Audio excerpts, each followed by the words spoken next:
substance. So our top 5 today are the top 5 vehicles in motion pictures. Yes. Now, you want to do a two-parter. Yes. Vehicles for movies and vehicles for TV. Yeah, we'll attack the movies this time, and then next time we do a top 5, we do TV. Because when you think about vehicles and just media in general, it's just way too many to condense it down to one top 5 list. So, figure we break it up a little bit, kind of have at it. Very nice. All right. Part 1, part 2. Got it. Part 1, part 2. So, all right. So, Terrence, go first. Number 5. All right. So number 5, and this was it counts, but the Batman the movie, 1970s Batmobile. 60s. Whatever. 60s, 70s. Give me that truck propellant, Robin. Same thing. But the Batmobile is so iconic, especially that one. Because with the Tumbler, it's for a specific era. Everybody knows the 60s Batmobile. So with the fins and the little the siren and the light flashing on the top and the freaking little bubble, looked like there was a little submarine little thing. It was awesome. It was a great Batmobile and it's iconic. That's why it's very nice. My top. Very nice. All right. Number 4, the light cycles from Tron. Very nice. The light cycles from Tron. Very nice. Whether it's the old Tron, the new Tron, those things are awesome. Voltron. That too. Cybertron. Tron from the Dave Chappelle show. I just bought this baby cash. But the light cycles are awesome. Carrying the light, cutting each other off, blowing up explosions, all that stuff. They look cool in any era, and that's always the best vehicle. Very nice. Everybody wants a light cycle. Number 3.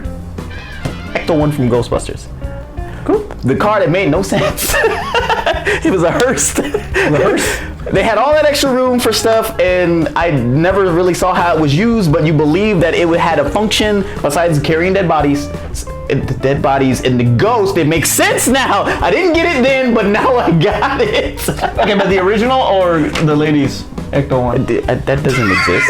Nobody acknowledges that. What are you talking about? The original, of course. Ecto-1, iconic. It's always going to be a Ghostbuster staple, and it's always going to be something that you associate with the movie. Right. Number two, the DeLorean. Very nice. All right, so time travel. I mean, if Back to the Future had come out when DeLorean was actually in business, that car business would still be on now. It would be making tons of money, and rappers would be doing music videos with with the doors up. No, the Lambo. It wouldn't be Lambo doors. It would be DeLorean doors. That's what we'd be seeing in rap videos today. The DeLorean's iconic. Like I said, it convinced you that a car could go back in time for some particular reason, but it convinced you of that. And it was cool, and it made an old car that nobody cared about back in that era really cool again. All right. Absolutely. And number 1,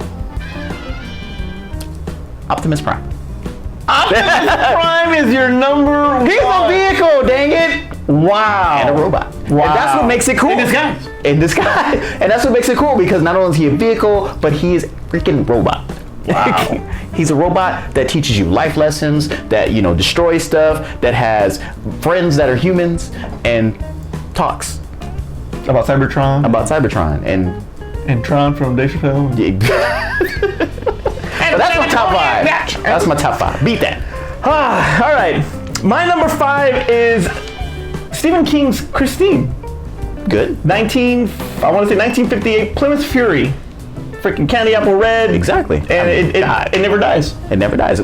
They should have gave it could have showed him eating people. That's a wrong movie, but okay. That's freaking. No, I know, but it was like, what if they had given that to Christine? It was eating people. Sure. Well, it choked people. There you go. It choked people with the gas inside. Exactly. Yeah, all right. But if the grill had been eating people. Number 4 is a Dodge MRS built in 1984 for the movie The Wraith. We're talking about this movie again? I'm talking about that movie again because that car was freaking sweet, man. Every time I think about The Wraith, I think about the car. It's always about the car. Chicks dig the car. Chicks dig the car. All right. Especially they're robots. Speaking of chicks digging cars, number 3, the Batmobile. Which Batmobile?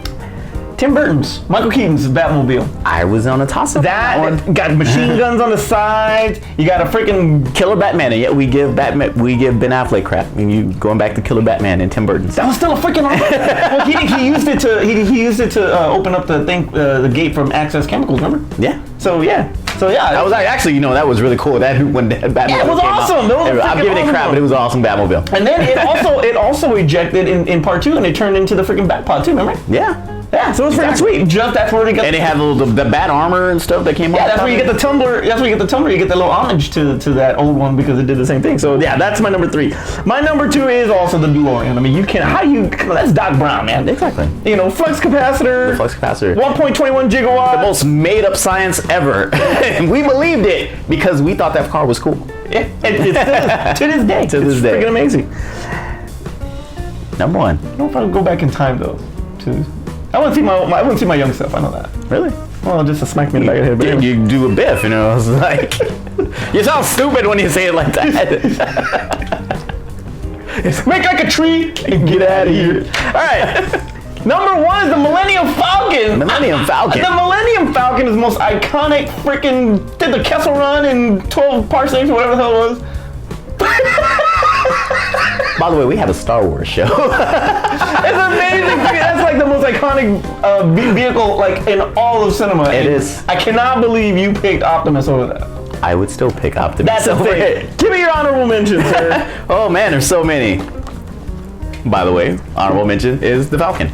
But another honorable mention, which was I almost put this on my list, The Last Starfighter. Really? Yes, that freaking plane. When it was in space and he was facing the whole armada and he was flipping around in the circle like asteroids and shooting in all different. When he hit the button and he was shooting. If you ain't seen this movie, you gotta go look at him on YouTube or something. But he was shooting in like 17,000 directions and it was cool. All right, other honorable mention is the Klingon Bird of Prey. Nice. That thing always kicked the Enterprise's butt. I'm not putting the Enterprise on my list because I am a Star Wars fan. The bike from E.T. The Bluesmobile, and what else I hear? Oh, and Slave 1. Boba's Fett. I thought about it, but there's something about when it's like turns. That's what makes it cool. I don't know. It's like hydraulics on a car. It's like Lambo. It's like DeLorean doors. I got the Trans Am and Smokey and the Bandit. All right. I got the Tumbler for the Dark Knight. All right. Toretto's Charger. Okay. The Batpot and the Bat from Dark Knight Rises. Okay.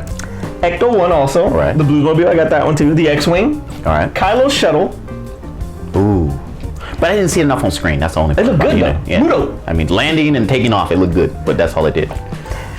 And the bike from Pee-wee's Big Adventure. I said, did you give me crap about the bike from E.T. and you didn't get that? But the freaking bike from Pee-wee's Big Adventure was freaking. Which bike was better? That one. My bike could. Oh, Pee-wee's bike could fly too. My bike could fly like across the moon. Yeah, his bike could fly too. But did he have a cool silhouette across the moon?